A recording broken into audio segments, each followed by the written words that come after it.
ഉടമ്പടി ധ്യാനം എന്തിനുള്ളതാണ്? വാഗ്ദാനങ്ങൾ പ്രാപിക്കാനുള്ളതാണ്.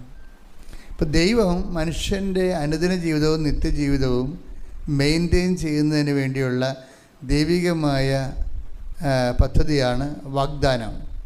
എന്ന് വെച്ച് കഴിഞ്ഞാൽ എപ്പോഴും ഞാൻ നിങ്ങളോട് പറയും, പുതിയ ആൾക്കാരുള്ളത് കൊണ്ടാണ് പഴയത് ഞാൻ ആവർത്തിക്കണം കേട്ടോ.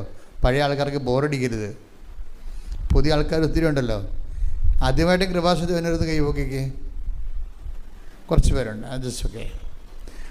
അപ്പോൾ കുറച്ച് പേരെങ്കിലും പുതിയ ആൾക്കാരുണ്ട്. അപ്പോൾ എപ്പോഴും ശ്രദ്ധിക്കേണ്ടതെന്ന് വെച്ച് കഴിഞ്ഞാൽ, ചില സമയത്ത് ഞാൻ പഴയ സിലബസ് ഞാൻ മനഃപൂർവ്വം എടുക്കണമല്ല, കർത്താവ് ധ്യാനിപ്പിക്കുമ്പോൾ അങ്ങനെ ഓരോരോ സാധനം പറയിപ്പിക്കുന്നതാണ്. അപ്പോൾ എന്താ പ്രശ്നം എന്ന് വെച്ച് കഴിഞ്ഞാൽ, നമുക്ക് നമ്മുടെ അനുദിന ജീവിതവും നിത്യജീവിതവും അതിൻ്റെ പോരായ്മ പരിഹരിക്കുന്നതിന് വേണ്ടിയും അത് പുഷ്കലമായിട്ട് വളരുന്നതിന് വേണ്ടിയും ദൈവം നമുക്ക് നൽകുന്ന ഒരു ക്യാപ്സ്യൂളാണ് വാഗ്ദാനം എന്ന് പറയുന്നത്. ഇപ്പോൾ ഉടമ്പടി ധ്യാനത്തിൻ്റെ ഫോർമുല ഉപയോഗിക്കുന്നത് എന്തിനാണ്? ഈ വാഗ്ദാനങ്ങൾ പ്രാപിക്കാൻ വേണ്ടിയാണ്. വാഗ്ദാനങ്ങൾ പ്രാപിക്കാൻ വേണ്ടിയാണ്. ഇപ്പോൾ വാഗ്ദാനങ്ങളിൽ പലപ്പോഴും വന്നിട്ടുള്ള ഒരു കുഴപ്പം, വാഗ്ദാനങ്ങൾ പ്രാപിക്കാൻ പറ്റും, പക്ഷേ എപ്പോൾ പ്രാപിക്കാൻ പറ്റുമെന്നതിനെക്കുറിച്ച് ടൈം കണ്ടന്റ് അഡ്രസ്സ് ചെയ്യണില്ല. Why we came to this Marian covenant, അതായത് കവനൻറ്റിൻ്റെ അത് വാഗ്ദാനങ്ങൾ പ്രാപിക്കാൻ പറ്റും, പക്ഷേ എപ്പോഴെങ്കിലും പ്രാപിച്ചാൽ മതിയോ? എബ്രാഹത്തിനോട് പറഞ്ഞു, നിനക്ക് ഒരു സന്തതി ഉണ്ടാകും, ഓക്കെ. പക്ഷേ എബ്രാഹത്തിന് സന്തതി ഉണ്ടായപ്പോൾ എബ്രാഹിം വയസ്സായിപ്പോയി. ഇസഹാക്കിൻ്റെ കൂടെ ചെറുപ്പകാലത്ത് ജീവിക്കാൻ പറ്റിയില്ല. അതാണ് ഈ ആൾക്കാർ 20 വയസ്സാകുമ്പോൾ തന്നെ കല്യാണം കഴിക്കണമെന്ന് പറയണത്. നിങ്ങളുടെ മക്കളുടെ കൂടെ നല്ല കാലം ജീവിക്കാൻ പറ്റാതെ വരും. കല്യാണം താമസിച്ചതിനെ പറ്റും. ചിലരൊക്കെ 40 വയസ്സിലേക്കാണ് കല്യാണം കഴിക്കേണ്ടത്. വരട്ടെ, ജോലി കിട്ടട്ടെ എന്ന് പറയും. നീട്ടി കൊണ്ടുപോയി 40-ാം വയസ്സിൽ കല്യാണം കഴിക്കും. 40-ാം വയസ്സിൽ കല്യാണം കഴിച്ച് കഴിഞ്ഞാൽ നിങ്ങളുടെ കൊച്ച് 10ാം ക്ലാസ് പാസ്സാകുമ്പോൾ നിങ്ങൾക്ക് 55 വയസ്സാവും. അവൻ PDCയിലായി കഴിഞ്ഞ് കഴിഞ്ഞാൽ നിൻ്റെ നര വരും. അവൻ പറയും, അമ്മ കോളേജിൽ വരണ്ടെന്ന് പറയും. എന്താണ് ഈ വലിയമ്മ എന്തിനാ കോളേജിൽ വരുന്നതെന്ന്? കാര്യം അവരുടെ പിള്ളേരൊക്കെ നല്ല മിടുക്കന്മാരായ അമ്മമാരെ വരുമ്പോൾ വലിയമ്മ നരച്ച് വരേണ്ടി വരും. അപ്പോൾ അമ്മയ്ക്ക് ഇതല്ലാതെ വേറെ ഡ്രസ്സില്ല ചോദിക്കും. ഇപ്പം താമസിക്കണത് നല്ല കാര്യമൊന്നുമല്ല കല്യാണം താമസിക്കുന്നത് നല്ല കാര്യമല്ല. നിങ്ങൾ കല്യാണത്തിനേക്കാളും കുഞ്ഞുങ്ങളെക്കാളും പ്രാധാന്യം ജോലിക്ക് കൊടുക്കുന്നത് കൊണ്ടാണ് കല്യാണം താമസിക്കുന്നത്. അത് നിങ്ങളുടെ സ്വന്തം പദ്ധതിയാണ്, ദൈവ പദ്ധതിയാണെന്ന് അറിയത്തില്ല. സ്വന്തം പദ്ധതിയാണത്. സ്വന്തമായിട്ട് ഉണ്ടാക്കി വെച്ച പദ്ധതികളുണ്ടല്ലോ മനുഷ്യനെ. അപ്പം അതിൻ്റെ പേരിലാണുള്ളത്. ഇപ്പം എന്താ പ്രശ്നം വെച്ച് കഴിഞ്ഞാൽ, ടൈം കണ്ടൻറ്റ് വാഗ്ദാനം പ്രാപിക്കുന്ന മോശസിനോട് പറയും, വാഗ്ദാനം തേനും പാലും ഒഴുകുന്ന വാഗ്ദാന ദേശത്ത് നിങ്ങൾ ചെല്ലും എന്നാരോട് പറഞ്ഞ്? മോശസിനോട് പറഞ്ഞ്. പക്ഷേ പുള്ളിക്കാരന് അതിൻ്റെ താമസിച്ച കാരണം പുള്ളിയുടെ കാലം കഴിഞ്ഞു പോയി. അല്ല, അതല്ല സംഭവിച്ചത്. വാഗ്ദാനത്തിൽ നിങ്ങൾ തേനും പാലും ഒഴുകുന്ന വാഗ്ദാനം നേട്ടത് ചെല്ലും, ഞാൻ നിങ്ങളെ കൊണ്ടുവരുമെന്ന് പറഞ്ഞ്. പക്ഷേ 40 കൊല്ലം എടുത്തപ്പോൾ മോശസ് വയസ്സായിപ്പോയി. വാഗ്ദാനം പ്രാപിക്കുമ്പോൾ ഉള്ള കുഴപ്പം, അത് ടൈം ബൗണ്ട് ആയിരിക്കണം, അല്ലെങ്കിൽ പ്രയോജനം ഉണ്ടായില്ല. ഇപ്പം ഇത്തിരി പറയുക, ചൂടോടെ കഴിക്കണമെന്ന് പറയത്തില്ലേ, അല്ലേ? ആറിപ്പോയി കഴിഞ്ഞാൽ വളിച്ചു പോകും. ടൈം നിസ്സാര കാര്യമല്ല. ടൈം ഒരു സീരിയസ് വിഷയമാണ്.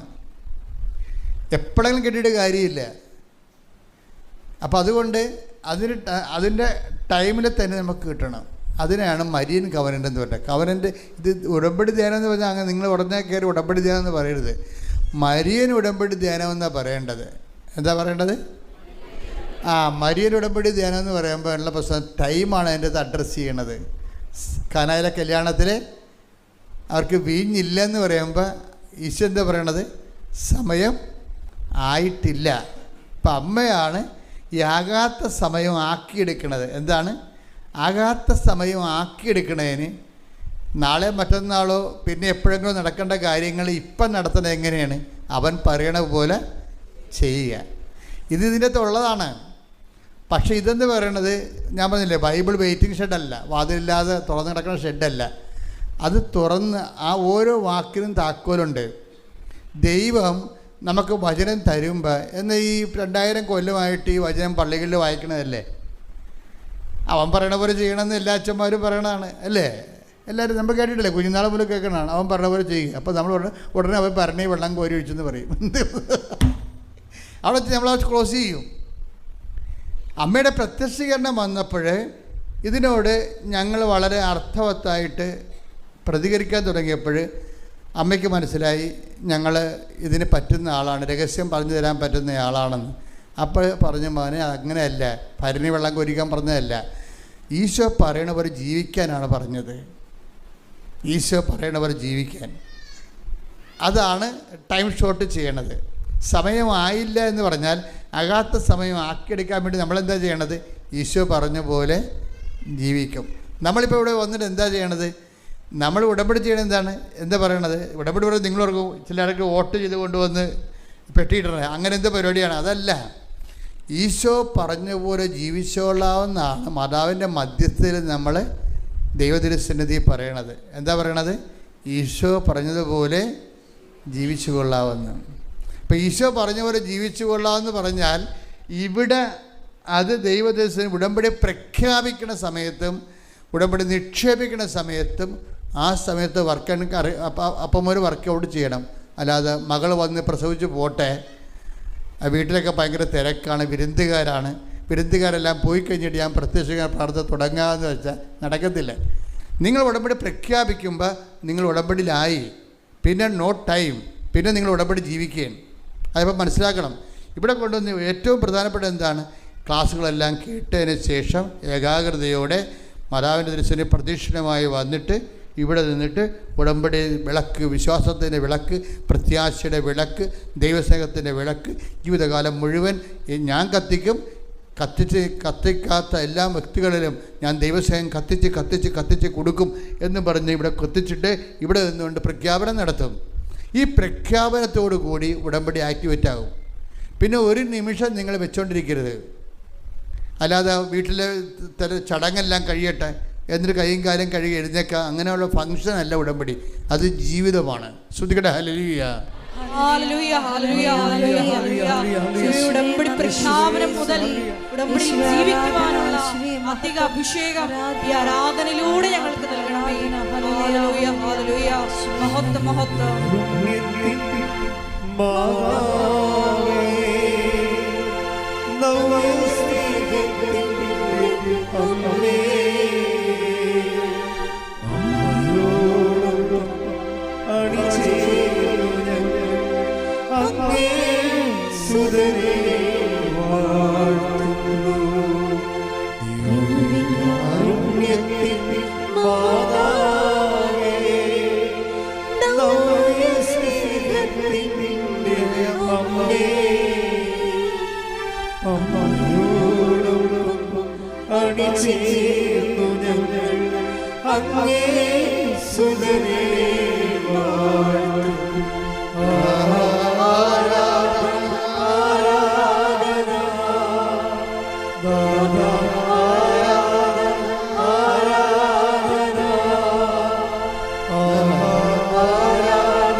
മരിയൻ ഉടമ്പടിയിൽ അഡ്രസ്സ് ചെയ്യണത് 2000 കൊല്ലങ്ങളായിട്ട് അഡ്രസ്സ് ചെയ്യാത്തൊരു കാര്യമാണ്.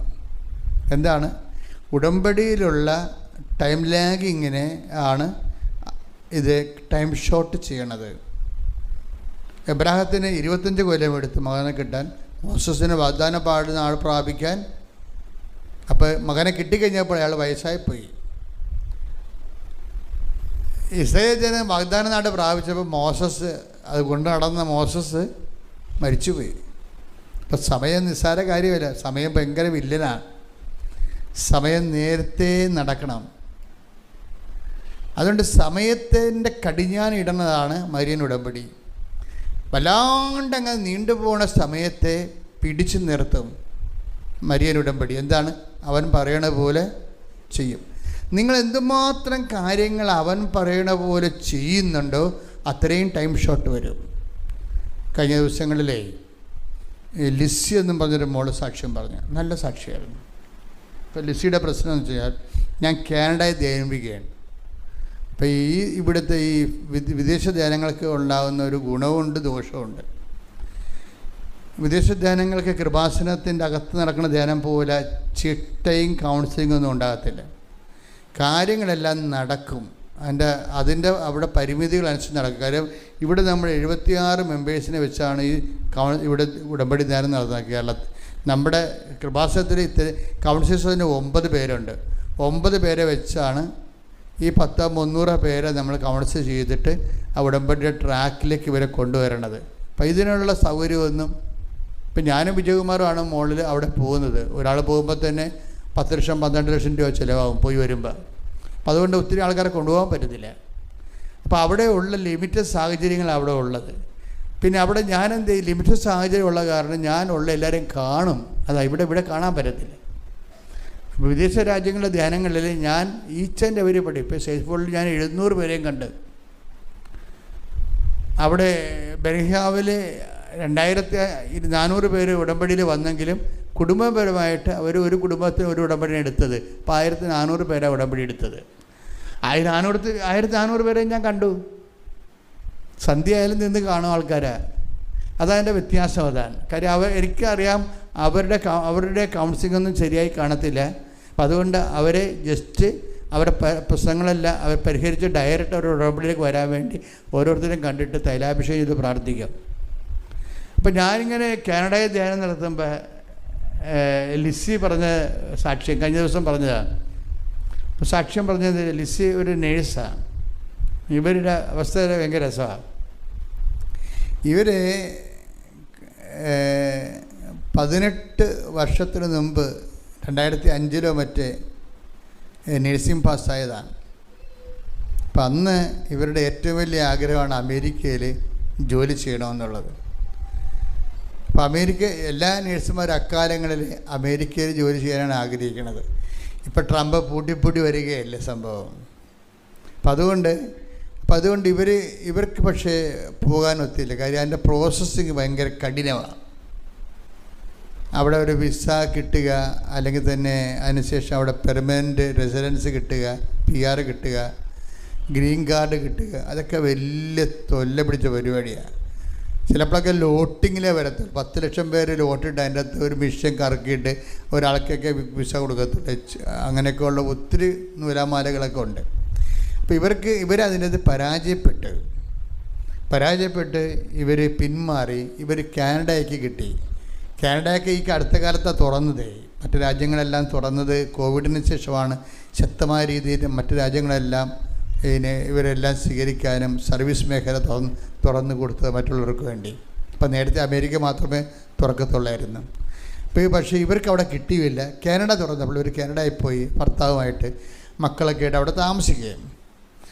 അപ്പോൾ അവർ ഒരുവിധം ഓക്കെയാണ്. പിന്നെ നിങ്ങൾ ഒരിക്കലും ധരിക്കരുത് ഇവർ സൗഭാഗ്യം തേടി പോയതാണെന്നൊന്നും ധരിക്കരുത്. ഞാനൊന്നും അവിടെ ജീവിക്കത്തില്ല. ഞാൻ പോണതെല്ലാം സമ്മറിലാണ് പോണത്. അവിടുത്തെ സാധാരണ ക്ലൈമറ്റ് എന്ന് പറയുന്നത് -30 എന്ന് വെച്ചാൽ നമ്മുടെ കൈ ഉറ ഊരിക്കഴിഞ്ഞാൽ ഈ സാധനം പിന്നെ വിരലൊടിച്ച് കളഞ്ഞാൽ മതി. അത്രയും തണുപ്പാണ്. ആൾക്കാർ ഫിൻലൻഡിൽ പോയി താമസിക്കുന്നുണ്ട്. പക്ഷേ അത്രയും പെയിൻഫുള്ളാണ് ജീവിതം. കിട്ടണ കാശ് മുതലാകത്തില്ല. അവർ ടാക്സ് അടിക്കും. 40% ടാക്സാണ്. പിന്നെ എന്താ വീട്ടിലോട്ട് അയക്കണത്? 40%, 100 രൂപ കിട്ടിയാൽ 40 രൂപയും കൊണ്ട് ഗവൺമെൻറ് പോയിട്ട്. ഗൾഫിലൊന്നും അവരങ്ങനെ ചെയ്യത്തില്ല. ഉള്ളത് നമുക്ക് തരും, വീട്ടിൽ വരാൻ പറ്റും. പക്ഷെ അവിടെ താമസിക്കാൻ പറ്റത്തില്ല. ഗൾഫിൽ ആരെയും താമസിപ്പിക്കത്തില്ല, വണ്ടി വിടാൻ പറയും. നിൻ്റെ 3 കൊല്ലം കഴിഞ്ഞാൽ പ്രോജക്റ്റ് ഓവർ, പാക്ക് ചെയ്യുമവർ.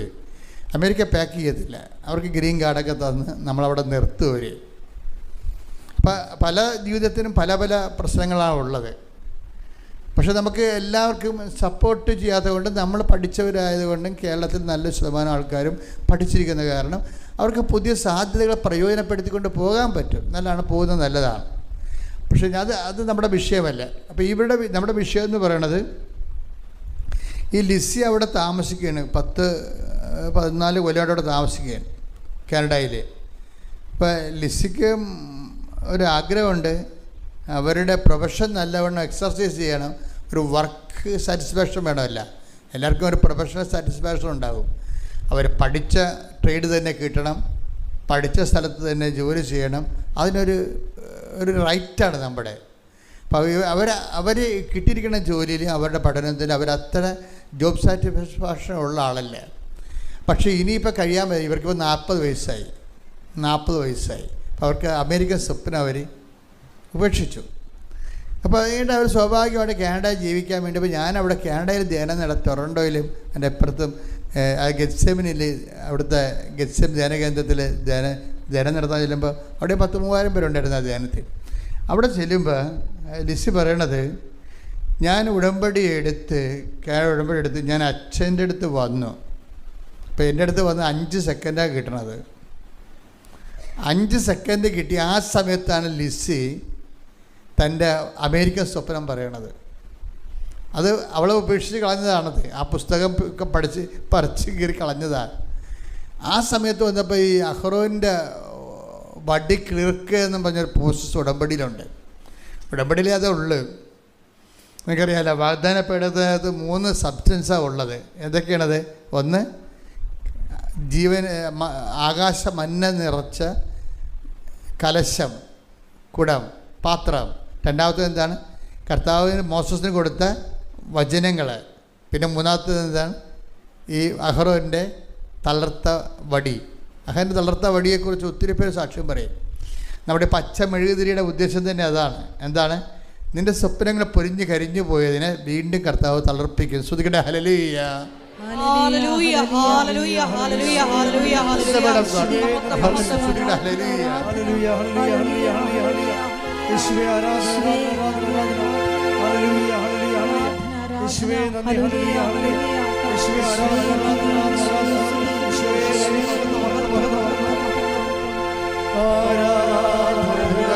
ഒരുമിച്ച് എല്ലാവരും യേശുവേ ആരാധന